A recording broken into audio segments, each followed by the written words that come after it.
Does the Bible teach that you can leave an abusive spouse? That's a good question, and that's my topic today. Before I launch into today's Ask Dr. Clarke question, and of course my answer, biblical practical answer, I want you to know that if you're in a marital crisis, you can talk to me about that crisis and get a clear, practical plan moving forward. I do 45-minute phone advice sessions. I'm doing more and more of these every week. Spouses across the country are calling. I'll get the background. I'll give you a specific plan moving forward. It's important to know that you're doing what God wants you to do and making a specific series of steps to get empowered and hopefully to shake up your sinning spouse and give you the best chance to save your marriage. Go to my website, davideclarkephd.com, Clarke with an E, and you'll see the phone advice very clearly explained there. Now, today's question. So one more thing I want you to know, and we are trying to build this audience so we can save more and more marriages through these Ask Dr. Clarke videos. If you're really enjoying these videos, finding them practically helpful, please tap the like button, the subscribe button, and the notification bell. This will help us grow our audience and make more and more impact for Christ in terms of saving marriages. Now, today's question, and it's a good one. All your questions are good. I'm married to an abusive husband. Okay, she's got that part right. Maybe because of my previous Ask Dr. Clarke video. Don't know, but she knows she's married to an abusive husband. He has verbally abused me for years. Key there, years. I'm breaking down emotionally and physically. And I'll bet you are. That's exactly what happens. Here's the key question. Does the Bible teach that I can leave him? Yes, it most certainly does. Now, this is a message you're not going to hear from most pastors and even most Christian counselors and Christian experts in the area of marriage. But I'm telling you clearly that the Bible teaches that you can leave your abusive spouse. Now, I'm not just going to say it, I'm going to prove it. I'm going to read a selected portion from chapter 2 in my book, Enough is Enough, How to Leave an Abusive Relationship, covering the story of Abigail and Nabal. I think God makes it crystal clear. There's no gray area here. It's black and white in terms of leaving an abusive spouse. The title of my chapter 2 in Enough is Enough is God Says, Get Out. Dr. Clarke is not known for his subtlety, but you know what? It's the truth. That's a bold chapter title, isn't it? I believe with 100% confidence that God wants you to leave your abusive partner. Now, not just that he's okay with it, he wants you to. I don't make that statement lightly.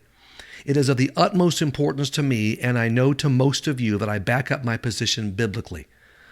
For the past 30 plus years as a therapist and speaker and author, I have tried my best to recommend only strategies that are supported by the Bible. Abigail and her abuser Nabal. 1 Samuel chapter 25 is Exhibit A in the Bible's case for getting away from your abuser. It's the reason this story is in the Bible. This issue is so critical to God that he includes a detailed account of one abused wife's exit strategy. God is talking to you through his servant Abigail. God is telling you clearly and decisively to follow Abigail's example. Abigail was living a nightmare, as many of you are. Why? The answer is one word, Nabal. One of the true dirtballs of the Bible. Nabal is a classic example of an abusive husband. This is how the Bible describes him. The man was harsh and evil in his dealings, 1 Samuel 25:3. Evil is a pretty strong word. In 1 Samuel 25:25, Abigail uses some choice words of her own to describe Nabal. Referring to this worthless man, she says, folly is with him. When your own wife calls you a worthless fool, you have to be a dirtball. Now, continuing.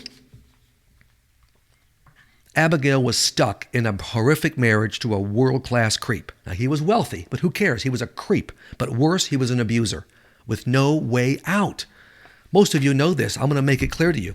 In that day, a wife had no rights, zero.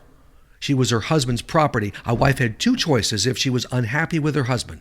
Endure whatever treatment of her he chose and stay married to him, or endure whatever treatment of her he chose and stay married to him. It was the same choice. If a wife didn't sit down and shut up, her husband could do very bad things to her. Check out the Middle East scenes today and you'll see that not much has changed. Now, the husband could divorce her. He could put her away. It was never the other way. Abigail was in a hopeless situation, right? Wrong. God did what God does when he wants a wife to get out of an abusive marriage. And he always, listen to me, he always wants a wife to get out of an abusive marriage. God intervened and presented Abigail with an opportunity to escape her painful, destructive marriage. Abigail stood up, spoke up, and changed the direction of her life.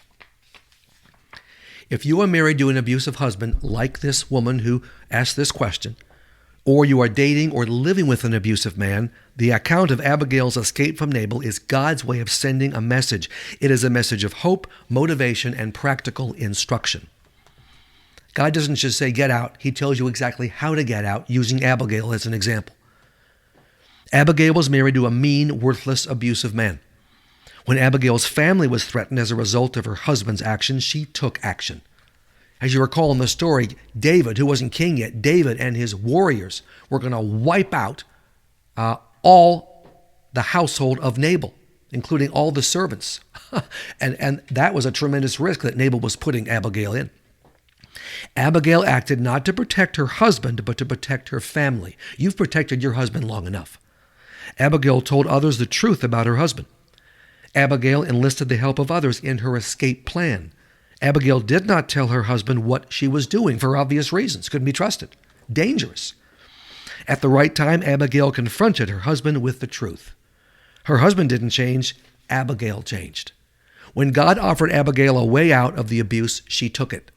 God approved Abigail's assertive behavior and blessed her for it. This is the key. God was in favor. He worked the whole thing out, and he blessed her in the end. Abigail got away from her husband and enjoyed a new life of freedom and adventure. So can you. Follow Abigail's gutsy example and stop tolerating your man's abusive treatment. God is saying to you, you are Abigail, get out. This book I wrote, Enough is Enough, How to Leave an Abusive Relationship, will show you step by step, specifically, how to get out.